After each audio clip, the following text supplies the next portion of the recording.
La guerre d'Algérie débute en 1954, marquée par une lutte pour l'indépendance face à la domination coloniale française. Le climat politique est tendu, avec des manifestations massives et une répression militaire. Les Algériens réclament leur liberté, tandis que la France tente de maintenir son contrôle. Cette période voit l'émergence d'un mouvement nationaliste fort, déterminé à se libérer du joug colonial. Face à la répression française, les premiers groupes de résistance algériens se forment. Ils organisent des réunions secrètes dans des maisons isolées, planifiant des attaques contre les forces coloniales. Les armes sont cachées, et les membres de la résistance affichent une détermination inébranlable. Ces actions marquent le début d'une lutte armée qui durera des années. Pour briser la résistance, l'armée française installe des chambres de torture dans des lieux sombres et isolés.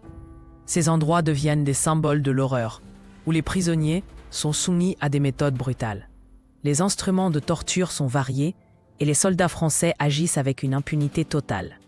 Ces pratiques sont destinées à terroriser la population et à éliminer toute opposition. Les enlèvements de civils algériens deviennent monnaie courante. La nuit, des voitures noires sillonnent les rues, arrachant des hommes de leur foyer.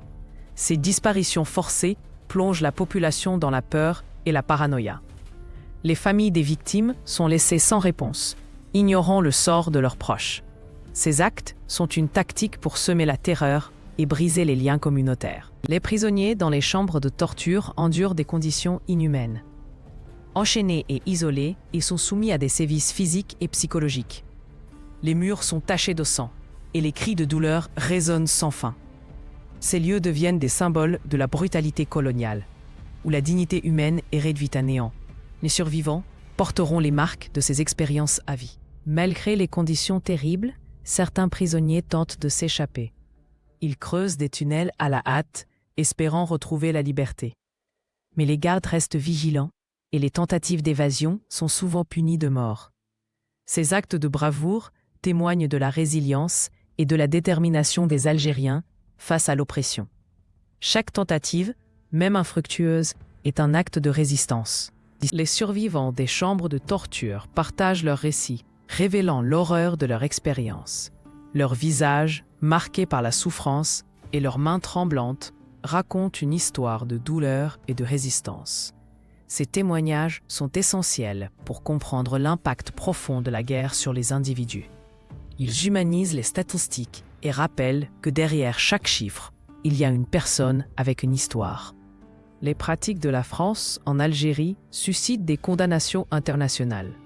Les journaux du monde entier publient des articles dénonçant les violations des droits de l'homme.